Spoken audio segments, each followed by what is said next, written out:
Assalamu alaikum warahmatullahi wabarakatuh. Gẹ́gẹ́ bí tí à ń bá lọ ọ̀nà ni pé ní nínú àwọn kankan tó ṣe pé ní ìmọ̀ tó ń jẹ́ obstacle fún yẹn tó ní jẹ́ ká èèyàn lásìkò ẹ̀ lọ a ní nǹkan tí wọ́n ń pè ní adam al-istiqrar al-dhihni. Adam al-istiqrar al-dhihni òní tí làákàyè téèyàn bá settle oye that is mentally tó bá jẹ́ nǹkan tó ṣe pé ní bóyá gbogbo gbà àwọn orí kan tó ṣe pé ní kò sá tiẹ̀ bá bóyá bí sí ń relé náà ní relé ní kò tiẹ̀ wá rí rẹ̀ gan pàápàá so yìí nǹkan lè ṣe nǹkan tó ṣe pé ní ó lè mú kí ó mọ̀ rí àsìkò lọ nítorí pé ní ìgbà míì wà làákàyè wa àti ìròrí sí nǹkan tó yẹ ká ṣe lásìkò so ó ní í ṣe papọ̀ mọ́ tí a fẹ́ ṣe nínú àsìkò ní ìtòsí wípé so the more we think deeply ni ó fi mọ̀ pé okay ilé ẹ̀kọ́ ṣe ilé ẹ̀kọ́ rí báyìí so wọ́n náà wípé àwọn ìròrí ẹ̀ wá ti wá lọ́kọ̀ ìjọ kan gbogbo life yìí ti wá kó sí lágbára kò tí wá rí ro gan pàápàá orí kó wá ro náà ni ó fi wá di pé ní àsìkò lọ mọ́ lọ́wọ́ so yìí gan fún ara ẹ̀ ó ní ṣe tó ṣe pé ní ọmọ ìdí ènìyàn ní láti think sí ní òun gẹ́gẹ́ fún ara ẹ̀ so I just want to confess of why pé gbogbo ní tá à ń sọ yìí ó ní í ṣe papọ̀ mọ́ mu'awwiqat shakhsiyya àwọn tó sọ pé ó jẹ́ nǹkan tó sọ pé ó jẹ́ wọn personal conditions tó lè mú èèyàn mọ́ rí àsìkò ẹ̀ lò gẹ́gẹ́ bó ṣe tó àti bí ó ṣe yẹ ní ìtòsí pé ní tí má ti ń ṣẹlẹ̀ sí èèyàn kí èèyàn mọ̀ pé àsìkò ti ń jó lọ́nu bóyá ká fi ìkọkùn sí ọ̀nà ní adam ash-shu'ur wal ihsas bil mas'uliyya so kí ni à ń gbà lérò pẹ̀lú lè ìtumọ̀ ẹ̀ ni pé ní nígbà tí èèyàn bá di pé ní èèyàn gangan fún ara ẹ̀ mọ̀ kò feel pé òun wà responsible fún kankan kò tiẹ̀ wí ẹ lọ́kàn ẹ̀ pé òun lòun yẹ kó ń ṣe nǹkan kan báyìí bóyá kí ni ó mọ̀ yẹ kí n ṣe so problem ní gbà mí fún yẹn nígbà tó bá jẹ́ pé ní bá ń rí rẹ̀ bẹ́ẹ̀ nítorí pé ní ọmọ ìdí ènìyàn níta bá ṣe wáyé yìí náà láti ní àwọn mas'uliyat kan tí a gbọ́dọ̀ máa ṣe àwọn wajibat kan tí a gbọ́dọ̀ máa mójútó àwọn amal so ní tó ṣe pé ní ìyẹn náà ni yóò ṣe responsible fún láyé wọ́n bá tún jẹ́ òun kí á mọ̀ gan pàápàá consequently wọn náà ni yóò padà responsible fún so a ní láti feel wípé ní aláwọ̀ mas'uliyat kan tá a ní láti gbé jáde so tíyàn bá máa ní àwọn ṣòro pẹ̀lú mas'uliyat náà bá gbélé lórí yálà èèyàn jẹ́ olórí family ni jẹ́ olórí ẹbí ni àbí èèyàn jẹ́ ẹni tó ṣe pé ní mójútó iléeṣẹ́ ni àbí èèyàn mójútó ẹni tó ṣe pé ní ó dà kéèyàn jẹ́ ọmọ ọ̀dọ̀ tó ń fi sí lọ́dọ̀ ó gbọ́dọ̀ máa feel pé mas'uliyat kan tó ń gbọ́dọ̀ máa mójútó so anywhere tíyàn bá belong to nínú tíyàn bá ń ṣe láyé ó gbọ́dọ̀ máa feel pé òun o tó ń ṣe yìí òun padà responsible fún jẹ́ al-qiyamah and you give account on Yawm al-Qiyamah. This one is very very important nítorí pé ọmọ ìdí ènìyàn ẹlòmíín rò pé bákan sáà ṣe wáyé yìí bákan sáà ṣe bá ṣe ṣe bá ṣe ti padà àti kú ti parí náà nù nígbà tí èèyàn tiẹ̀ feel tí ó tiẹ̀ kọ́kọ́ believe pé ní there will be resurrection fún gbogbo ntọ́nà fún gbogbo fún ọmọ ìdí ènìyàn nígbà tí wọ́n bá ti kú ṣerú ẹni bẹ́ẹ̀ ni ó ti kó tó wá di pé ó ti wá ro ọ̀rọ̀ wípé ní kóun feel pé òun ní àwọn responsibility kan tó ń gbọ́dọ̀ mọ́ carry out so n táwọn bára wa sọ náà ni pé ní responsibilities tán bá gbélé ẹ̀ lọ èèyàn gbọ́dọ̀ feel ẹ̀ wípé kíní wọ́n béèrè lọ́wọ́ òun tí ẹ bá ti wá ní feeling yẹn tó ń béèrè lọ́wọ́ òun gbogbo òun ló ṣe so wá sí báyìí ìtumọ̀ ẹ̀yìn pé ní ẹni náà ó fẹ́ mójútó lásìkò yóò sì fẹ́ ṣe kí ni tó yẹ kó ṣe ṣùgbọ́n tí èèyàn bá ti nírú feeling yẹn tí ó kàkún tí ó tiẹ̀ mọ̀ yìí pé ní àjẹ́ pé ní ó ti kó sí ọ́ndà wípé ní ti ń ba àsìkò ẹ̀ jẹ́ ni so ẹni nígbà tá lópa náà máa gbé sígá rẹ̀ wá ó ní latus'alunna ọmọ ìdí ènìyàn yóò gbọdọ̀ kí ọlọ́run bó bí wá anything tá a bá ṣe láyé yìí ọmọ èdè ènìyàn ń bi ọmọ èdè ènìyàn léèrè ká má ti wá sọjọ́ gbọdọ̀ kẹ́mọ̀ ìpinnu Ọlọ́run bá tí ó bi ọmọ èdè ènìyàn léèrè àbí i'malu fasayara Allahu amalakum wa rasuluhu wal mu'minun torí pé kò yí ṣe pé ní bóyá pé ńgbà tá a ti wá sí gbé ẹ̀yìn gbọdọ̀ kí àwọn Ọlọ́run béèrè yóò fi hàn àwọn ènìyàn pé ní ẹ̀wò lágbájá rẹ̀ ohun tó ṣe rè so téèyàn bá ti wá mọ̀ bẹ́ẹ̀ pé ní láyé gangan fúnra rẹ̀ ẹ̀wọ̀n ẹni tó wà níbi iṣẹ́ lápèjúwe tí ẹni tó wà níbi iṣẹ́ tó ṣe pé ní wọ́n gbèsè lọ bẹ́ẹ̀ ọ̀gá lè ṣẹ́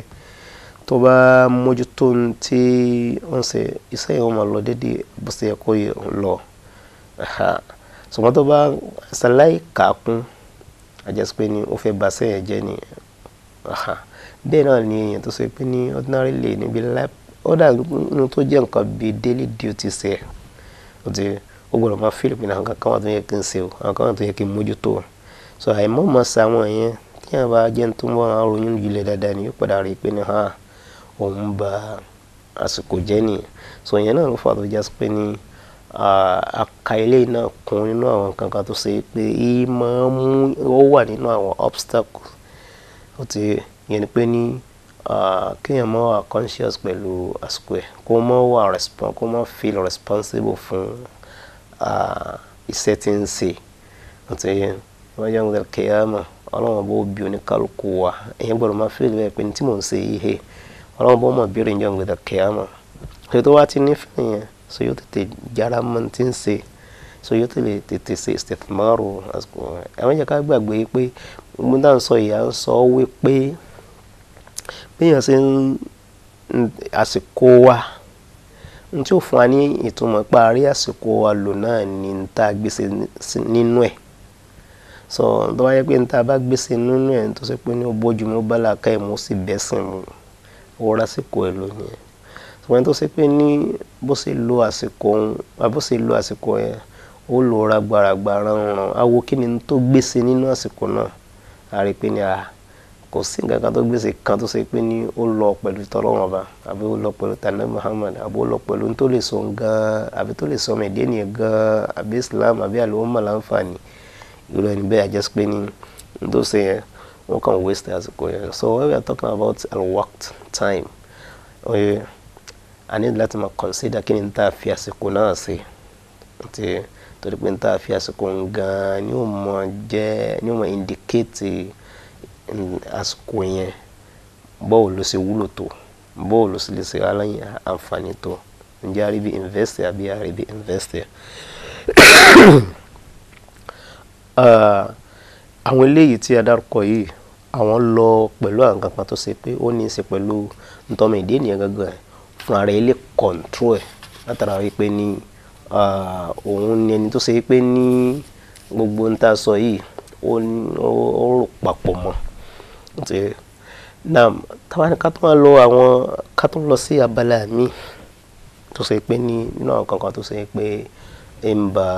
ó ń dínà èèyàn tí ó jẹ́ kéèyàn rí àsìkò ẹ̀ lò àwọn kankan wà tí à ń pè ní tí a mọ̀ sí alẹ́ mu'awwiqat ijtima'iyya mu'awwiqat ijtima'iyya ni àwọn kan tó ṣe pé agbègbè tá a wà environment tá a wà àwùjọ tá a wà òun ló kọ́ sí àwọn kìnìún tó di pé ní kò jẹ́ ká rí àsìkò wa invest nítorí pé ní tabaníkà wò dáadáa البيئات تتوانس البيئات المعاصرة أو المجتمعات المعاصرة àwọn àsìkò táwọn àwùjọ wa táwọn ń sìn ó yàtọ̀ sí àwọn àwùjọ tí ó ti lọ tipẹ́tipẹ́ so gangan ṣe pàtàkì tó yẹ kí a mú lọ ṣàkíyèsí níbà náà ni pé àwọn náà ti lọ ní àwọn àsìkò tó ti lọ tipẹ́tipẹ́ so the same 25 hours tí wọ́n ń lò 24 hours tí wọ́n ń lò as a day òun náà ní 24 hours tí wọ́n ń lò sí iná tó ti pé ní wọ́n count it as a day but problem ni pé àsìkò tí wọ́n rí lò but àsìkò títí wà wò rí lò kò sí yẹ kó jásí pé kò sì kò bá làákàyè mu kó má jẹ́ pé àwọn orí àsìkò tiwa lọ torí pé àsìkò tiwa a ní àwọn nǹkan kan tó ṣe pé ní yóò jẹ́ kí a tètè rí àsìkò tiwa lò mọ́ àbí better than bí àwọn tí wọ́n ti síwájú báwọn ṣe lo àsìkò náà. Bóyá kí ọ̀rọ̀ yìí kó lè clear dáadáa.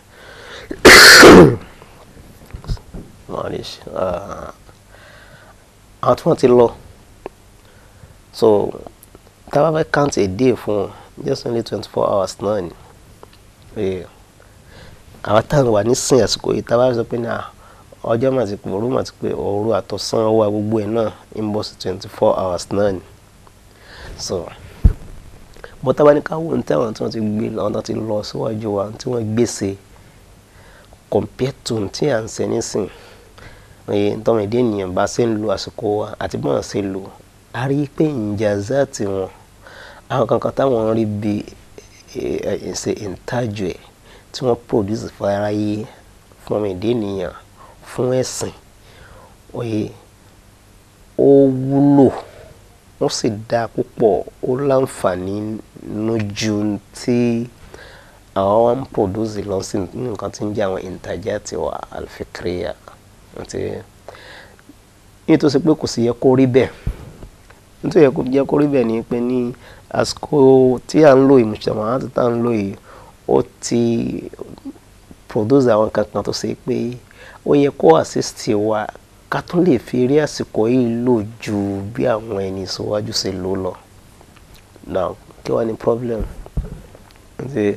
sọ tó fà náà ni pé ní oríṣiríṣi àwọn kankan wọ́n ti ṣẹlẹ̀ ní bí àwa ní àwùjọ wa tá à ń lò ní tó ṣe pé ní kò ṣẹlẹ̀ rí tẹ́lẹ̀tẹ́lẹ̀ náà tó ṣe pé ní àwọn ẹni lọ́dọ̀ àwọn ẹni síwájú ìyẹn láti sọ pé ní àwọn yẹn tí wọ́n à ń rí yẹn ó wá jẹ́ nǹkan tó ṣe pé ó wọ́n hàn náà kò jẹ́ kárí development bí ẹ bó ṣe ní in terms of spiritual life wa wọ́n jẹ́ ká gbàgbé tá a bá ń sọ̀rọ̀ nípa àsìkò àbí tá a bá ń sọ̀rọ̀ nípa lílo bí benefit nínú àsìkò as Muslim gẹ́gẹ́ bí mùsùlùmí ó gbọ́dọ̀ máa dá méjèèjì pọ̀ ni. Mùsùlùmí the way we think and think ju bí àwọn ẹni tí wọ́n ṣe mùsùlùmí ṣe ń think lọ. That one is confirmed in Al-Quran àti Sunnah ní Muhammad sallallahu alaihi wasallam.